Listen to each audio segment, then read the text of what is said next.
Monsieur, bonsoir. Tout d'abord, les échos de la 60e Assemblée mondiale de la santé. Le Premier ministre aussi, Célia Gaudia-Oumézounou, y a prononcé hier une importante allocution devant plus de 3000 délégués. Il a interpellé le monde face aux dangers liés au changement climatique qui entraînent des catastrophes telles que les inondations, la sécheresse et l'érosion côtière, des phénomènes qui compromettent sérieusement le développement économique et la sécurité des populations. José Adapou. Au Palais des Nations à Genève en Suisse où se déroulent les travaux de la 67e Assemblée annuelle de l'Organisation mondiale de la santé, les échanges en séance plénière sur les grandes questions de santé et de changement climatique se poursuivent. Le Premier ministre Kwesi Célia Gaudia-Oumézounou, qui participe aux travaux depuis l'ouverture, a prononcé hier un important discours devant les délégués des États membres de l'Organisation mondiale de la santé, des représentants d'institutions, organisations et fondations internationales. À la tribune de cette 67e session de l'Organisation mondiale de la santé, le chef du gouvernement a plaidé pour une plus grande mobilisation de la communauté internationale face aux effets dévastateurs des bouleversements climatiques. Au Togo, les différents diagnostics réalisés révèlent que le pays est confronté à des problèmes environnementaux aux causes multiples. En effet, la pression extrême qui s'exerce sur l'environnement et les ressources naturelles se manifeste entre autres par un déboisement évalué à 15 000 hectares par an, une dégradation accélérée des terres, la récurrence des catastrophes naturelles, l'envasement des cours et plans d'eau, la raréfaction de plusieurs espèces de faune et de flore et l'accroissement des pollutions et nuisances diverses. Cette situation a accentué la baisse de la productivité agricole et donc des revenus et a généré une précarité des conditions de vie. Les besoins croissants de la population, associés à des conditions climatiques contraignantes, et un déclin permanent de la fertilité des sols ont conduit à de profondes modifications de l'environnement. Pour répondre efficacement à cette situation, notre gouvernement a élaboré en 2010 le programme national d'investissement des ressources forestières, arrimé à la stratégie de croissance accélérée de promotion de l'emploi qui constitue le cadre national de référence de développement du Togo. Ce programme a pour ambition de créer dans notre pays, à l'horizon 2050, un environnement sain, de permettre aux populations de maîtriser les bonnes pratiques de gestion de l'environnement et des ressources naturelles et ainsi atténuer les effets des changements climatiques et les risques de catastrophes naturelles pour faire du Togo un pays à forte croissance contribuant à améliorer le cadre de vie des populations et à réduire la pauvreté. D'autre part, la vitesse de l'érosion côtière est de 5 à 10 mètres en moyenne par an dans certaines zones et se traduit par la perte de la superficie dans la destruction des habitations, des communautés riveraines et même des infrastructures. Pour ralentir le danger, le gouvernement a fait construire 2 importants ouvrages de stabilisation de la côte, notamment un revêtement de 500 mètres de berge avec une aire de stationnement et 9 épis de 3,5 km. Dans le cadre de la mise en œuvre des actions prioritaires de la déclaration de Libreville sur la santé et l'environnement, le gouvernement togolais, sous l'impulsion du président de la République, a adhéré aux différentes initiatives du cadre d'adaptation de la santé publique au changement climatique à travers la mise en place des organes formels de coordination. Par ailleurs, la politique des grands travaux initiés par le président, qui vient de doter notre capitale ainsi que d'autres villes du pays d'importants réseaux routiers et d'ouvrages d'assainissement, offre non seulement un meilleur cadre de vie aux populations bénéficiaires, mais également permet de réduire les risques liés aux inondations. Il faut également souligner que des documents stratégiques ont été adoptés dans ce cadre, notamment le Code de la santé publique et le Code de l'environnement. Je me réjouis donc que ce thème puisse souhaiter l'attention de la présente session de notre organisation commune et espère que les approches et résolutions au terme de cette rencontre feront véritablement avancer la cause de la santé des populations dans le monde, mais surtout dans les pays africains. Malgré les efforts consentis par le Togo, le Premier ministre Célia Gaudia-Oumézounou reconnaît qu'un certain nombre de défis restent à relever, notamment le renforcement des interventions de lutte contre les changements climatiques liés à la santé et la mobilisation des ressources sur la thématique santé et environnement.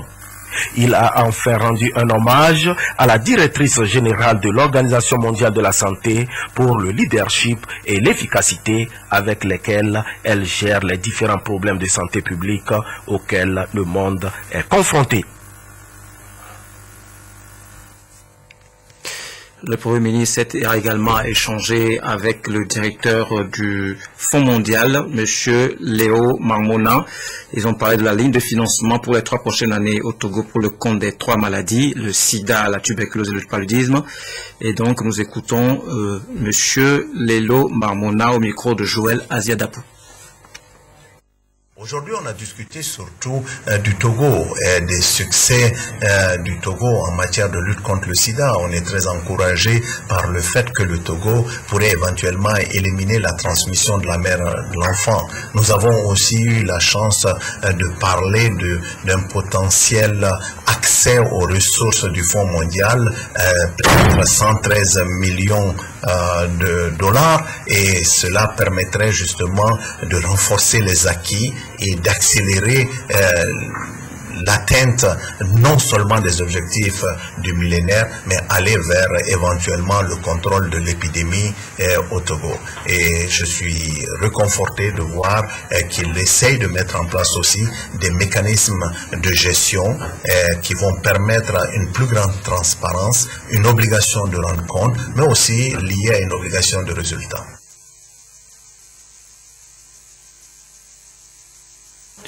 Voilà, au siège du Fonds mondial, il s'est rendu également ce matin. Le chef du gouvernement a échangé avec le directeur exécutif du Fonds, M. Marc Thibault. Les discussions ont porté sur la prochaine ligne de financement en faveur du Togo dans les 3 prochaines années. Le Fonds mondial et le Premier ministre de la République du Togo ont discuté à propos de la ligne de financement qui viendra pour les prochaines 3 années de la part du Fonds mondial pour le Togo sur les 3 maladies, avec une augmentation très conséquente des fonds qui seront investis au Togo. Ça va augmenter de 66% avec un total de 130 millions de dollars américains dans les 3 prochaines années. Cette augmentation répond aux besoins du Togo dans la lutte contre les 3 maladies, mais aussi à une détermination et un engagement très positif du gouvernement du Togo. Et ceci se traduit dans des résultats sanitaires qui sont très bons, et aussi à une augmentation de l'investissement national dans la santé, ce qui est très apprécié par la communauté internationale. Et pendant ce temps, à Lomé, les discussions se poursuivent entre les acteurs politiques. 3 points essentiels étaient à l'ordre du jour de cette 3e séance. Écoutons Patrick Lawson d'ONC, propos recueillis par Isidore Koubati. Nous avons mis sur pied un bureau provisoire. Ce bureau provisoire a établi un ordre du jour. Ordre du jour qui est relatif aux modalités d'application et de mise en œuvre des conclusions du dialogue. Nous en avons discuté. Nous avons pris le temps également de classer l'ordre dans lequel nous allons mener ces discussions-là. Nous sommes parvenus finalement à vider tous ces points. Il nous reste actuellement 2 points à résoudre, je dirais même un point lié, c'est la mission confiée au bureau provisoire. Est-ce que ça prend fin ou ça ne prend pas fin? Et ensuite, la question de la modération. Appelez-le comme vous voulez, modérateur, facilitateur, médiateur. Ça, nous ne l'avons pas réglé, mais il y a le problème de la modération. Voilà ce que nous avons fait aujourd'hui. Et demain matin, nous allons reprendre les discussions à partir de ces 2 questions-là, la mission du bureau provisoire et la question de la modération. Une fois que nous l'aurions résolu, et je l'espère dans la matinée, nous allons commencer les discussions de fond, point par point. Voilà ce que nous faisons. Et tenant compte de la réalité, au lieu de 9h à 15h, nous avons augmenté ou élargi le temps de travail. ce n'est plus de 9h à 15h, mais plutôt de 9h à 17h. De la même façon, nous travaillerons désormais les samedis. Mais pour que les journalistes puissent se reposer le jeudi de l'Ascension, nous aussi nous prendrons congé le jeudi de l'Ascension. Tous les autres jours, nous travaillerons pour pouvoir trouver une réponse à la situation qui est la nôtre aujourd'hui, c'est-à-dire résoudre ou trouver des solutions aux points qui sont restés non traités dans l'APG, les points qui polluent l'atmosphère politique au Togo, de même que tenter l'assainissement du climat politique dans notre pays. Voilà les 3 éléments essentiels sur lesquels nous travaillons. C'est difficile, mais nous arrivons à avancer.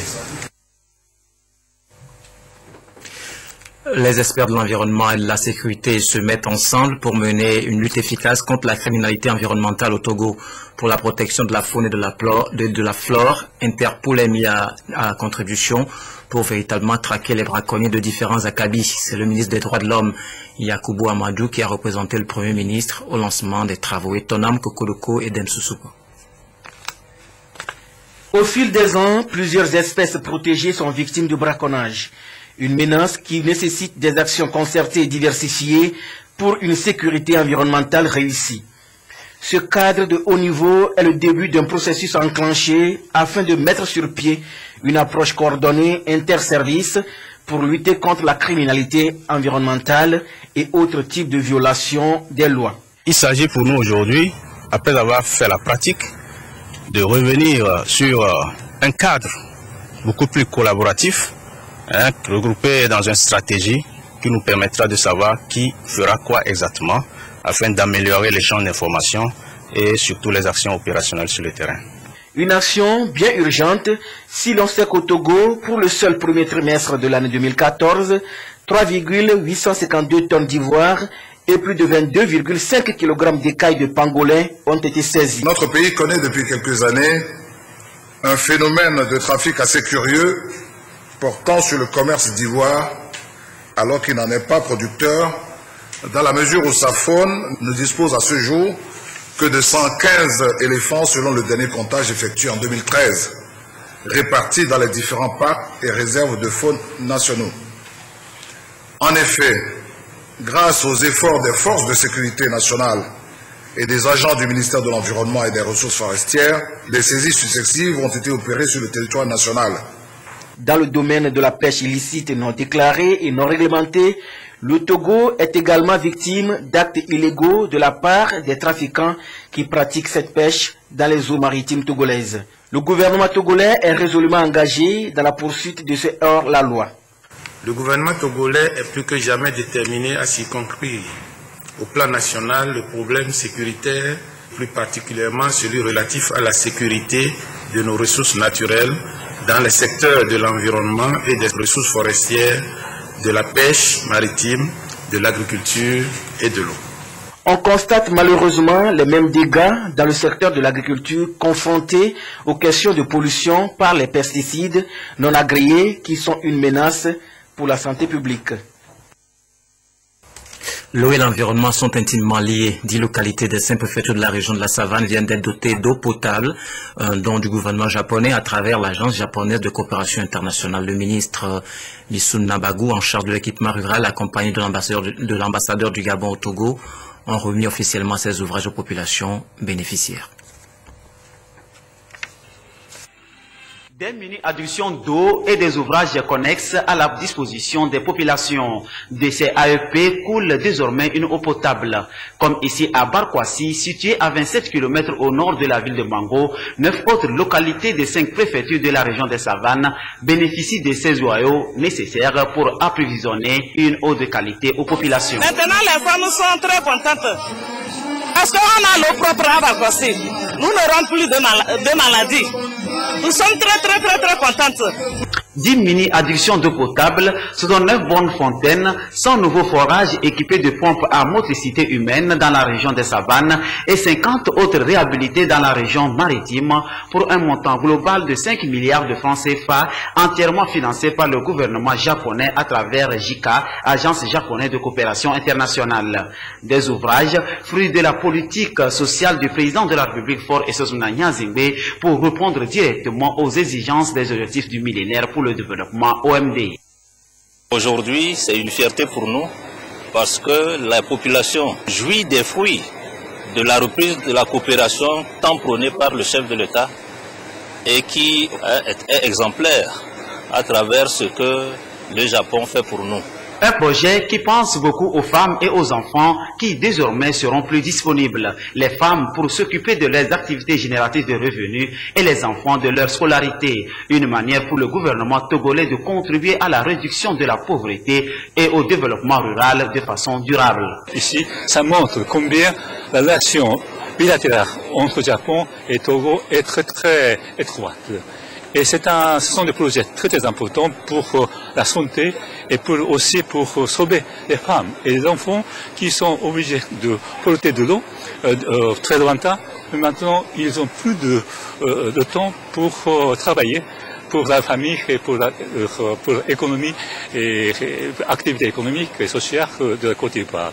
Ces efforts du gouvernement, avec l'appui des partenaires techniques et financiers, portent le taux d'accès à l'eau potable de 28% en 2005 à 44% aujourd'hui. Le ministre Bissounou Nabago a promis au peuple japonais que les bénéficiaires en bons citoyens prendront soin de ces ouvrages qui seront gérés par des comités autour de ces points qui vont servir une population totale de 70 000 personnes. Direction le Bas-Mono en proie à une épizootie, la peste porcine africaine. Les élevages atteints ou suspectés ont été détruits. Le ministère de l'Agriculture, de l'Élevage et de la Pêche apporte un accompagnement soutenu aux éleveurs en ces moments de difficulté. Isidore Koubatine. Ces porcins échappent pour le moment à la peste porcine africaine qui sévit depuis quelque temps à Gomeglozo dans le Bas-Mono. Une situation prise au sérieux par le gouvernement togolais avec la présence de cette délégation du ministère de l'Agriculture, de l'Élevage et de la Pêche pour sensibiliser les éleveurs sur les meilleures méthodes d'hygiène et d'assainissement à adopter en cette période délicate. Il y a eu des prélèvements et des analyses de laboratoire qui ont confirmé effectivement que c'était la maladie. Et à partir de ce moment, le système se déclenche automatiquement.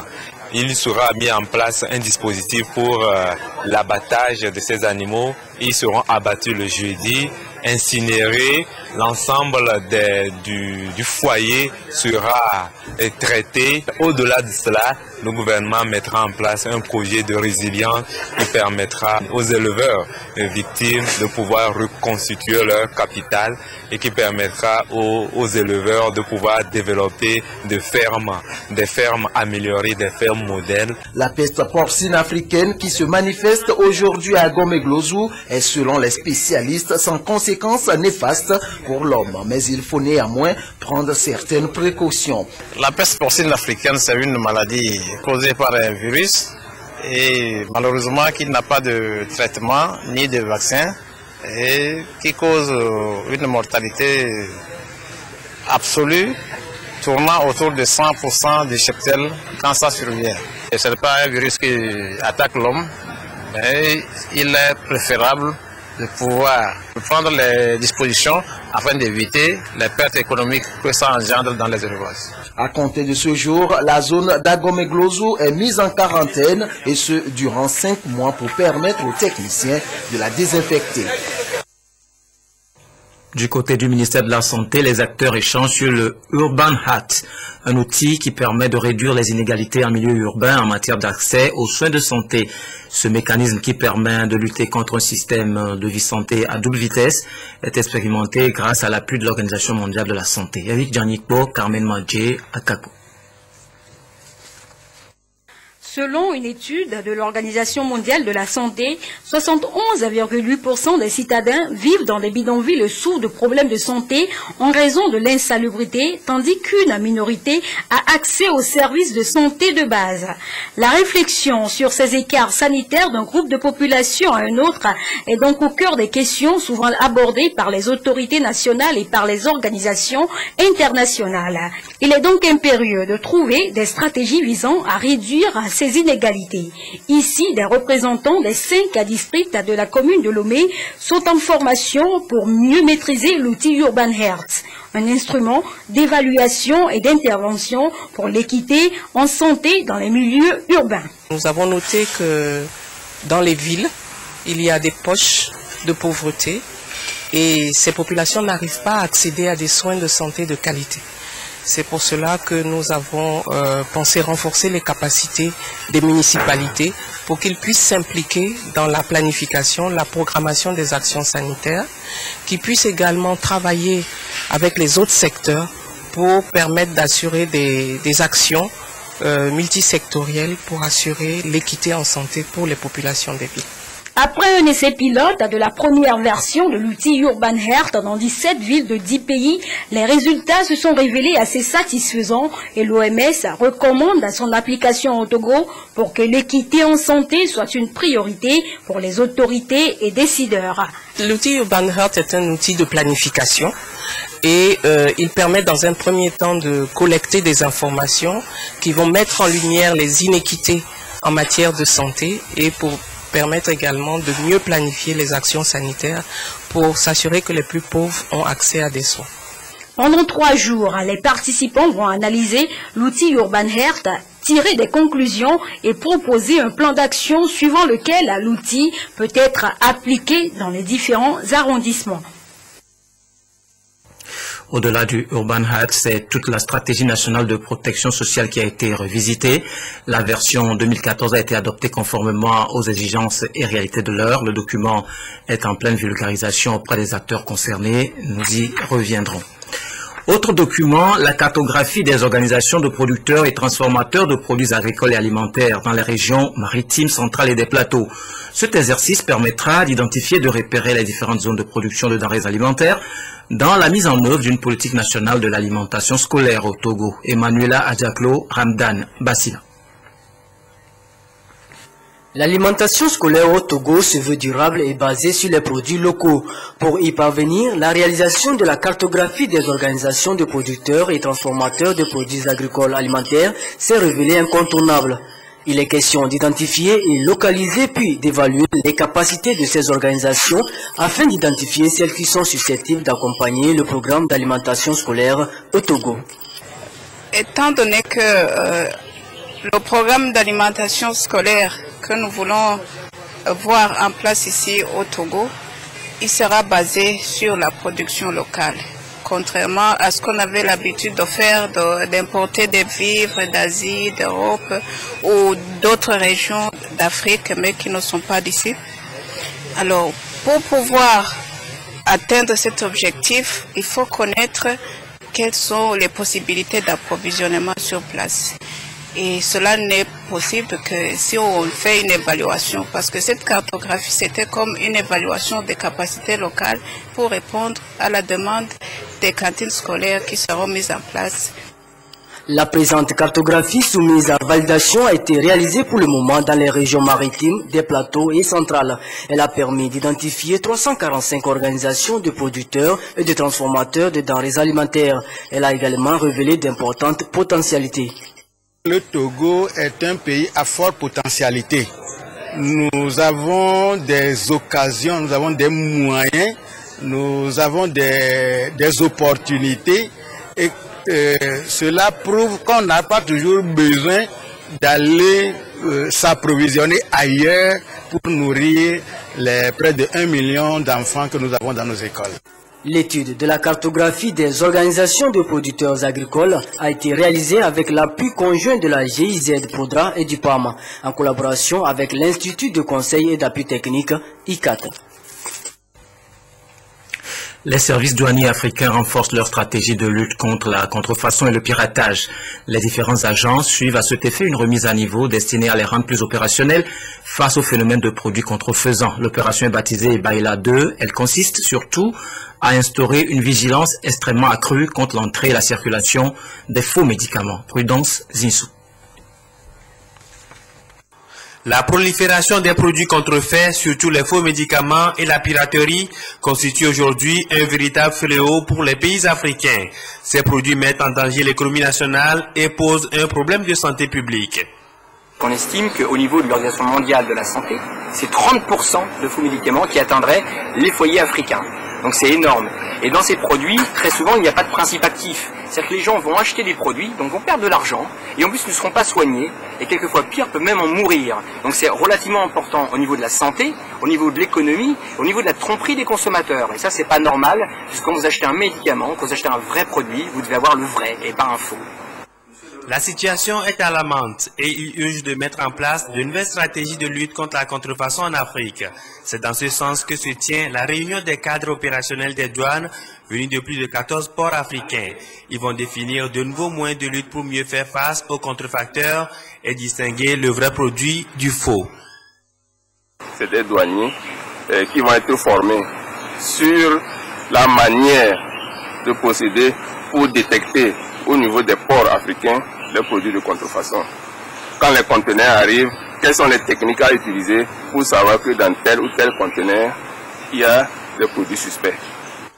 Après l'opération Vice Grips 2 en juillet 2012, qui a permis la saisie de plus de 82 millions de médicaments contrefaits, et Biela 1 en avril 2013 avec plus de 550 millions de doses de médicaments illicites, le Togo se réjouit d'abriter cette opération Biela 2 pour la 3e fois consécutive.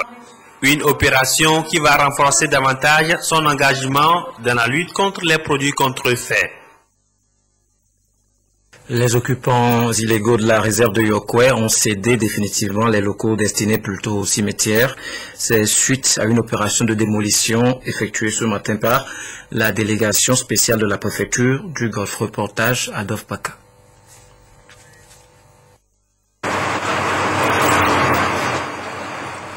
Malgré le délai d'évacuation accordé et les avertissements répétés, ces habitants de Yokwe n'ont jamais obtempéré et continuent toujours à occuper la réserve.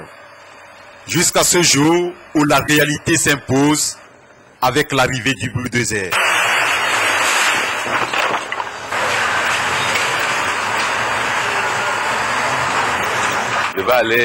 Je vais ramasser mes choses, déposer à quelque part et je rentre au village. Les gens viennent me dire que c'est réserve. C'est l'État, je n'ai rien fait. Là où je vais aller, c'est Dieu qui va m'aider. C'est en effet un domaine de 3 hectares destiné aux cimetières musulmans, catholiques et païens à Yokwe dans le canton d'Aflaosagbado. L'État a pris la décision en 1983 d'en faire une réserve administrative et les ayants droit ont été dédommagés. Depuis 1996, l'ultimatum leur a été donné de libérer les lieux. Ceux qui ont demandé l'extrait de lotissement ont compris que c'est une réserve administrative et l'État leur a affecté leurs 50% ailleurs. Ils devaient libérer le domaine depuis, mais ils s'entêtent. Le cimetière est fait pour les morts et non pour les vivants, selon les autorités locales, qui évoquent de plus des raisons sanitaires pour cette population. Ce puits, par exemple, en plein cimetière, leur sert de source d'approvisionnement en eau de boisson. Il n'est pas normal que un cimetière soit devenu une maison d'habitation. Et nous avions pris la disposition pour leur dire de quitter, avec un délai de 3 mois réglementaire. En quelques heures seulement, la démolition est complète. C'est en même temps un avis à ceux qui occupent encore illégalement les réserves administratives. Le FNFI, on n'en parlera jamais assez, c'est le produit financier qui actuellement fait sourire les classes les plus vulnérables. Au premier rang des bénéficiaires se trouvent les femmes et pour celles qui ne maîtrisent pas encore le processus, la Convention des femmes pour unir en fait son affaire. Elle mobilise des dizaines de femmes à cet effet pour des séances d'explication et de sensibilisation. C'était le cas ce matin au centre communautaire de Tokoin. Sonia Amenikbo, Christine Petit-Kialoudé. L'autonomisation économique de la femme une des conditions qui favorise non seulement l'épanouissement de la femme, mais aussi contribue à la croissance économique du pays. Un des handicaps pour promouvoir cette autonomisation est la difficulté d'accès aux services financiers. Le chef de l'État, pour faciliter l'accès aux services financiers des couches vulnérables, a mis en place le Fonds national de la finance inclusive FNFI. La Convention des femmes pour unir sensibilise les femmes sur le fonctionnement et le bien fondé du FNFI. Nous avons voulu initier les femmes de la Convention des femmes pour unir de la région maritime, notamment Lomé commune et de celle de la préfecture du Golfe, sur l'importance de la microfinance dans l'autonomisation de la femme. Surtout pour sensibiliser les femmes sur le nouveau produit qu'a mis en place le chef de l'État pour expliquer le mécanisme aux femmes de la CFU afin qu'elles puissent en fait aller dans leur communauté et dans leur famille pour aussi pouvoir sensibiliser les autres. Le premier produit du Fonds national de la finance inclusive, APSEF, accès des pauvres aux services financiers, est déjà lancé. Pour la Convention des femmes pour unir, il faut travailler pour pérenniser ce fonds initié pour lutter contre la pauvreté. C'est un crédit. Et quand on parle de crédit, ça doit être remboursé. Vous devez être en groupe, ce n'est pas des crédits individuels. Vous devez être en groupe. Ça peut être un groupement qui existe depuis, ou bien vous attendez, vous choisissez et vous formez un groupe solidaire de 4 à 6 personnes. Il y aura une séance d'éducation d'au moins 2 à 3 semaines par les institutions de microfinance. Il faut que vous assistez à toutes les réunions du groupe. Pour l'année 2014, le fonds vise 300 000 personnes exclues des systèmes financiers classiques et au moins 2 millions à l'horizon 2018. Le ministre de l'Agriculture, de l'Élevage et de la Pêche, président du Comité national de la transhumance, porte à la connaissance des présidents des comités préfectoraux de la transhumance, des éleveurs nomades, des agriculteurs et de tous les autres acteurs que la transhumance 2013-2014 sur le territoire national a pris fin le 15 mai 2014, conformément à l'arrêté interministériel du 22 mai 2008 portant organisation du mouvement de la transhumance au Togo. Par conséquent, il est demandé aux comités préfectoraux de transhumance et aux services techniques concernés de prendre toutes les dispositions nécessaires pour faciliter le bon retour des bouviers transhumants et leurs troupeaux dans leur pays de provenance. Le ministre de l'Agriculture, de l'Élevage et de la Pêche rappelle aux comités préfectoraux de transhumance qu'aucune taxe ne doit être perçue sur les troupeaux d'animaux à leur départ. Tout contrevenant à cette disposition s'expose aux sanctions prévues par la loi. Le ministre de l'Agriculture, de l'Élevage et de la Pêche compte sur le civisme de tous les acteurs impliqués dans la transhumance. Ce communiqué met fin à cette édition que je vous remercie d'avoir suivi.